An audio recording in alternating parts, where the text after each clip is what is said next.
I caught my high school sweetheart wife in the act. She cheated on me and slept with multiple men for years. So I dumped her and served her with divorce. I decided to share my story of my ex-wife, Elle, as a kind of airing out of the whole thing to help myself order my thoughts on everything. I grew up on a 26-acre horse farm out in rural Ohio. Growing up, I was a loner and preferred reading books to talking to people. Only ever had a few girlfriends, if middle school even counts, and didn't really put the effort in to actually have a relationship with much of anyone besides a few close friends. My parents had gotten divorced when I was young. I lived with my mom and saw Dad every other weekend. This did have an effect on me growing up, mainly that I had a hard time knowing what a healthy relationship looked like and didn't really have time with Dad to have a healthy male role model. Mom had a series of boyfriends, some of which were physically abusive to my brother and I. I remember getting backhanded across a room at 10 by one of them or belted anytime anything at all was out of order. Another one used glue traps for the mice in the garage and made us watch when he cut them off the traps, which he'd do by cutting all their legs off before throwing the still living legless mouse in the trash can. Real jam, that one. I learned very quickly to just keep my mouth shut and act generally pleasant because anything else might get me punished, usually hit. This also made me develop an unhealthy attitude of just grin and bear it. Don't have issues, and if people were bad to me, I'd just take it. Whenever I could, I would recess into myself and my books. I was a voracious reader, had over 1,000 books on 5 double-stacked bookshelves in my bedroom. I'd hide in there in the winter. Once all the chores were done, anytime the weather was good enough, I'd be outside, reading in the forest, out in the hayfield, and spent a lot of time over in the old cemetery across our field. It was beautiful, but looking back, probably not the most healthy lifestyle. Served with a backdrop dump, but through some therapy, I've come to realize that my upbringing put me in a vulnerable spot for staying with abusive partners. My hang-ups and coping mechanisms just led me to tolerate a lot of intolerable behavior from people. Ellen and I met when we were in our mid-teens at a church lock-in that neither of us wanted to be at, of all things, and hit it off right off the bat. She was one of those mid-zeros quirky girls writing weird poetry, yelling spork, all the standard stuff at the time, and decently attractive curly hair. She came up and challenged me to an air hockey game, and you know how the rest of that story goes. We dated pretty much exclusively for the next 7 years. Finished high school together, went to the same college, even got the same scholarship to attend the same local state college. We had her ups and downs, but I put that down just how relationships must be. She was erratic at the best of times, tried isolating me from the few of the friends I had because they were jealous of her taking all my time. She'd cry over the smallest stuff, hit me when she was mad over things I had nothing to do with, and just generally pester me to shower her with love. She needed constant validation from everyone around her and wasn't too shy about trying to get it. I put up with all of this because she was my first real girlfriend, and she was great at just minimizing her bad behavior into something I was just too dumb to get. I just think she was being irrational, but would put up with it to get back to our normal lives. College was where the more obvious red flags started coming. Within a few months of her coming to college, she was constantly hanging around with other dudes in our dorm, honors dorm. They were all male and female suites that shared the building. I would ask if we were still good and get positive answers, but then find her sitting on some guy's lap in his room later that night. Multiple times I caught her making out with randoms and just generally behaving inappropriately with guys. After I told her everything I'd seen and threatened to break up with her if she didn't tell me the truth, it came out that she'd given one other guy oral, which she described in excruciating detail. She said she was obsessed with him because, no lie, he looks like the guy from Napoleon Dynamite, and it's just really hot. Yes, she'd have ended everything we had right there for that comment alone, but we'd been together for nearly 5 years at that point, so I thought we could fix things and reconcile. I confront the guy, she cut off contact, and things got better for a bit. I ended up getting a decent job at the local construction company my junior year of college, and saved up enough in 6 months to make our down payment on a house. This was in 2008 in an older steel town, so housing values were pretty much rock bottom. I talked it over with Ellen. We decided to buy a house fairly close to our school and just start our life together while we finished up college. We also got engaged shortly after moving in. I thought that by removing her from the co-ed dorm, I'd fix for cheating issues, and it really did seem to work for a bit. All in all, It seemed like life was looking up. There were some good years for a while. She got a job selling books, then went on for a graduate degree. Actually, she tried 4 different graduate degrees, but kept quitting because they weren't what she wanted to do. I paid for the ones she couldn't get a scholarship her student loans for, and just generally supported her in her decisions. We got a dog and some cats. I kept working at the same construction job for a boss I hated, but it paid the bills. Got married in 2010 when we were 23. Kids don't get married young. You don't know what a good relationship is yet. I want to get across here that it was exactly what I thought a good life was. I get up early, give her a kiss, and head into work, or I'd occasionally get reprimanded at for not reading my boss's mind. I'd do drafting a job takeoffs, or go into a job site and wear myself out doing whatever work they needed, since it was a small business and everyone wore a lot of hats. Then, I'd come home, let the dog out, and listen to Elle talk about her day.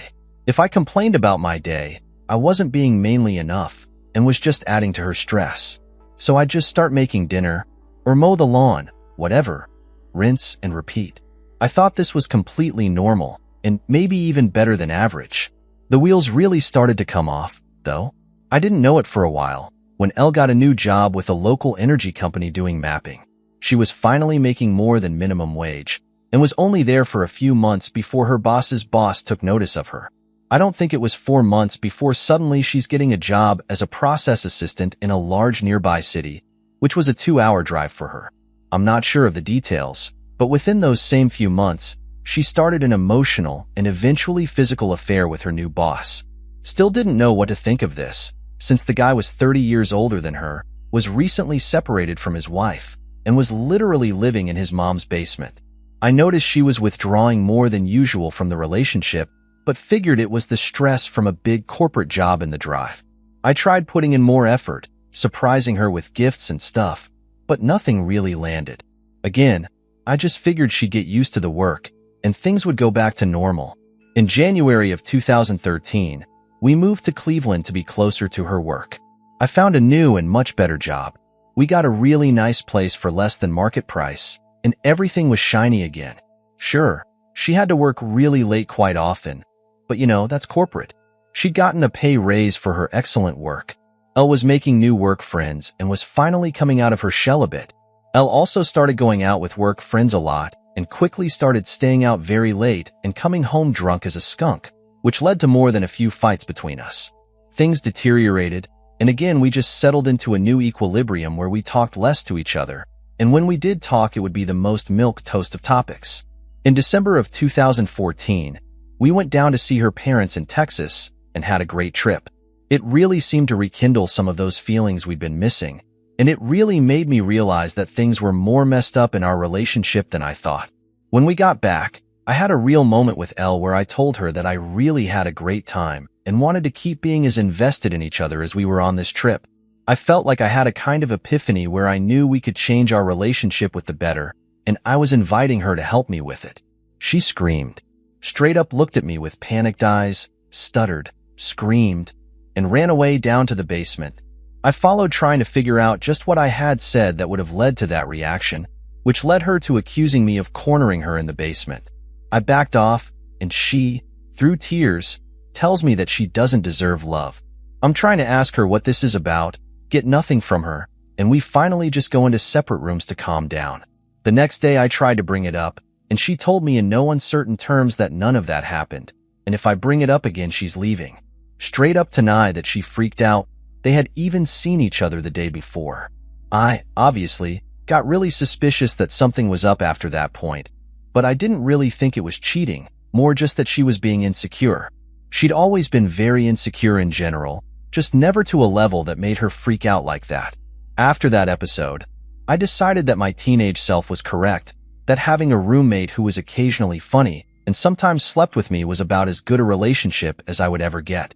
I had a prejudice against divorce after seeing how my mom's life had turned out afterward, so I decided I'd just make this work however I could. As staying out, drinking, and random outbursts kept going on her end, and I decided to just never bring up my feelings unless she asked directly. Meanwhile, I decided to work on myself first, to be a better, more interesting partner. I started building up my home gym, working out, got into backpacking and woodworking, things that I always kind of liked but never had time for. Elle had complained that I had no hobbies and wasn't interesting enough for her around this time. So I took her out of her word that this would help more than actually talking about her issues. This is one of the few good things that came out of the relationship, as I'm still pretty physically fit and look much better than ever before in my life. Plus, my woodworking and turning have turned into a lot of useful life skills. D-Day was April of 2015. She came home from a night out with friends, insanely drunk. I'm still not sure how she made it home. She threw up multiple times while I held her hair, then passed out on the floor by the toilet. She was so drunk, she would breathe in these odd gasps, and I thought she was just going to stop breathing at one point. I thought about calling the ambulance, but just decided to wait it out a bit. She had her phone beside her on the floor, and it kept getting texts, which I ignored for a while. Finally, thought it was probably someone checking to see if she got home okay. So I decided to open it with her thumbprint and respond. The texts are all from her boss, and the last one was something along the lines of, "You only went home because you're mad I made you stop. We can't do it in the office anymore. Eiffel Ketchos." I immediately understand what is happening and feel like the stupidest dude ever that I didn't put it together at any point in the last 2 to 3 years. I still feel dumb about it. We were young, but that's no excuse to be so naive and checked out about your marriage. I had always just assumed we had grown distant, but I had never once thought of cheating on her. It just assumed she felt the same way. I started going through all her texts with him and see that this has been going on for a while. Though it's unclear when it went from being an emotional affair instead of a good working relationship, and then again on when the physical stuff started. I did find a message from earlier that same night between pics down her shirt from the bar where they were at, where they were talking about the next time they'd meet up, just a week or so away. I decided that if I tell her anything at this point, she's going to flip it around into me snooping and misreading, or misremembering what I read since I have a terrible memory, guessing now that was just her gaslighting me to cover up her own indiscretions. Instead of confronting her, I go out and buy a voice recorder and spend a few days placing it in her car before work to find out a good and hidden spot and test how long you can record for. I also scope out where they're planning on meeting up so I can find it the day of. The day before the meetup, she had told me she needed to go to a separate nearby town for work and that she'd be late coming home. I tell her it's fine and take your time coming home. Inside, I was all nerves, but apparently held it together enough to keep her from being suspicious. The hours passed. Then around 6 p.m. I head out and drive to a spot near the bar they're meeting at, and wham, there they are, both in her car pawing each other and making out. I just drove away, went home, had some shots and cried. She came home later that night and I didn't say anything about it, just made us some dinner. She was all bubbly and how well her meeting had gone. Thanked me for being understanding. After she went to bed, I went out and got the voice recorder and listened through it and heard her begging to go back to their office to do the deed, amongst other things. I couldn't even figure out how to react. She was never like this at home and sounded nearly deranged in how much she wanted to be with him. I listened through this all, go in and wake her up and tell her we need to talk. I ask if she's cheating. She denies. I ask her about the name of the bar she was at. She denies even knowing what it is. I tell her I was there earlier today and saw some interesting things. She immediately asked if I followed her. How could I? And is there a tracker in my car? You have to tell me. I'm going to have a panic attack. You can't just track me? Again, insane. I tell her I read the text from a few weeks ago and went to the bar where she said she was meeting S, her boss. This turns into opening her phone to show me no such texts exist anymore, which I think she thought would negate the fact I went there and saw them. So crazy thinking about it. Finally, she said that yes, she's been seeing S. They've been together a few times. And finally, if I make her stop seeing him, she won't love me anymore. Somehow this works on me. I had no self-confidence, didn't like divorce as an institution, and figured being with someone to split the bills was better than being alone. And for a few months, that was it. She'd have meetups with him. I would try to talk her out of it. There were crazy moments. S had other girlfriends and Elle knew about them and got jealous of them. One time she came home, sobbing, and I hugged her while she told me that she thought S was breaking up with her for someone else. I just went still inside. I don't think I felt anything other than that kind of ironic humor in it, like an eye-rolling feeling. Still don't know why I stuck around after that. And of course, they kept seeing each other. Around this point, She also started having one-night stands with random other guys. I found out about a few of them over the years and suspect a few more. Finally, I drove myself into having a panic disorder and decided enough was enough. I gave her the voice recorder and demanded she break it off with S and record herself while she's telling him or I'm out. She cries, but finally relents. The next day, she does what I asked. When S found out, I knew he immediately panicked, and I gotta watch those texts come in on L's new Apple Watch that she didn't realize doesn't delete texts that you removed from your phone. Things settled a bit, and we went to marriage counseling for a session. I agreed to not tell her the counselor about her infidelity this session, as the condition for L to even go. The counselor then spent the whole session telling me I was smothering L by wanting to go through her phone and know where she's at, which I only started doing after the cheating. We never went back. That was 2015 to 2016. After that, we stayed together, and about twice a year, I'd find some new infidelity. Once she was drunk and did oral on a guy she works with in the bathroom. Once on a work trip out of state, she started texting a guy and started the weirdest emotional affair I've ever heard of. A decent chunk of his texts were about how his grandma had to wipe his, but until he was in his mid-teens, and he liked it. The whole time I just got used to pain shopping. It almost became a game for us, where she'd find out how I found out, would swear to stop seeing her talking to screwing so, and so while disconnecting her Apple Watch and not using her car, etc. Looking back, I just kinda got used to it. I checked out of the relationship in any real sense. Funny enough, we'd have fights about me not being invested in the relationship during this time, too. I finally had enough when I got a message out of the blue from one of her coworkers' wives, in. She'd caught her husband and L, texting and snapping. She sent screenshots of them to me and said that she wanted me to know. The screenshots really drove home to me that L wasn't just prone to straying or was making mistakes over and over. I know, it's dumb, but when you're in a relationship, if you excuse one thing it gets easier the next time, and I had gotten to the point of excusing everything. We'd had our ritual fight over it. She'd end the affair, and the cycle begins again in a few months. In the screenshots from in, Elle was saying things like, I should have done you the first time I saw you, setting up meetings, etc. I confronted Elle with the texts, and her first reaction was annoyance that the guy didn't hide it from his wife better. It blew my mind, and when I was talking to In, it was obvious she was crushed. They had 2 kids and her husband's actions were likely going to tear the family apart. And here's my loving wife mad that he was too dumb to hide it properly. And she knew he couldn't handle this sort of relationship. And sent me some texts later on after the affair was in the open of Elle telling the guy that there's basically a code of conduct for cheaters, and this guy didn't follow the rules. I snapped out of it. Like I finally felt awake after 6 years of affairs, and 10 years before that of just general abuse and incoherence. I moved into the Finnish half of the basement, slept on an air mattress by my gym, and started drawing up dissolution papers.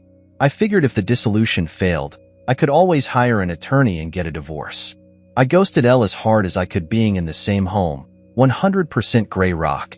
Elle started love bombing me, in her own weird way. One time I got home from work, and she bought a lamp for the basement and put it by my air mattress. Probably the sweetest thing she'd ever done for me. To drive home everything, a few days later, she's working from home in the afternoon and she doesn't hear me go into the kitchen for a drink. I can hear she's on a speakerphone on the couch, and it's S. Still her boss and the guy all of this started with. I hear him ask if she's alone, and she says yes. I think, really? Really?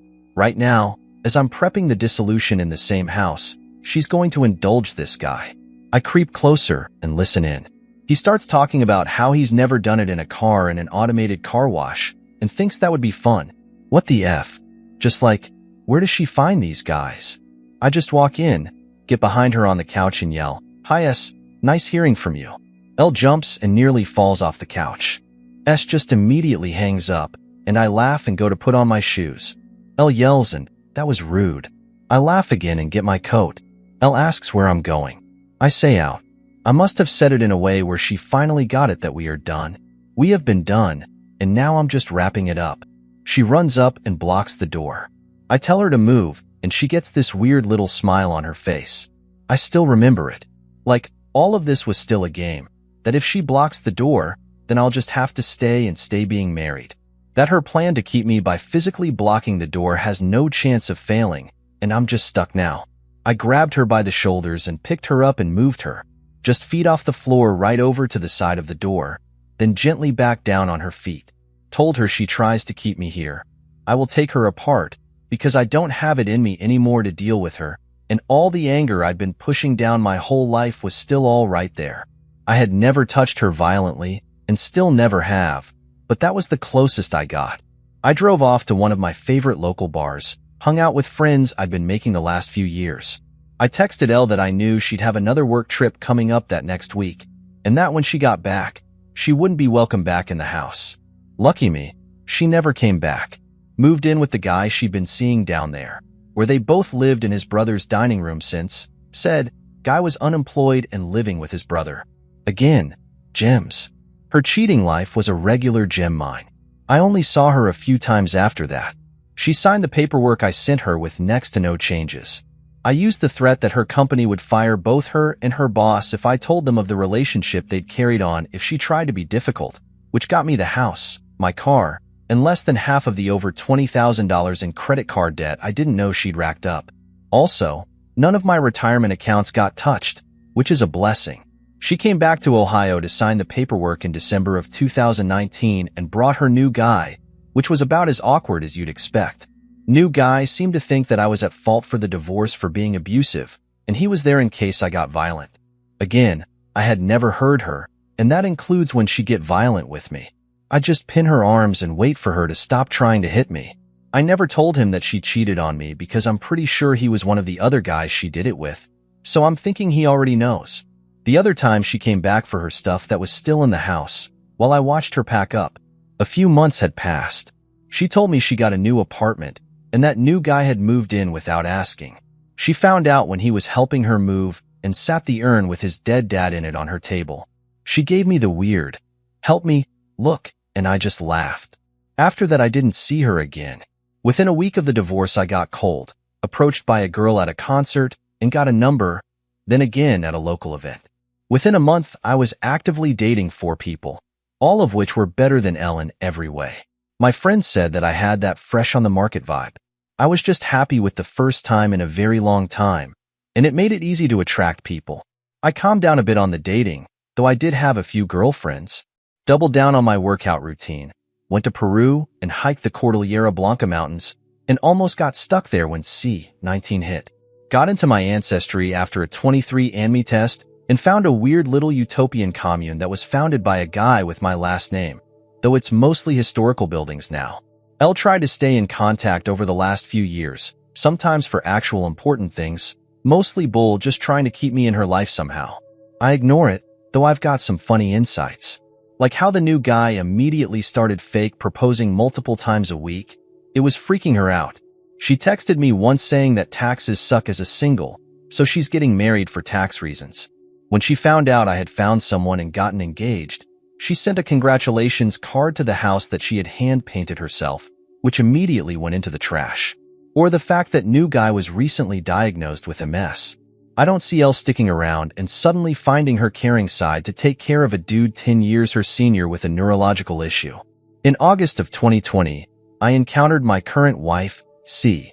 She's amazing. Had gotten out of a bad marriage with a guy who seems a mirror image of Elle. We hit it off when I was talking with a buddy of mine and I said, I'm just looking for someone normal. She heard me and we both looked at each other for a second with a funny, me too, look. Got married after 2 years of dating this last September and we've never even fought once in the last year. She takes care of me, I take care of her. We talk every day and it's always beautiful.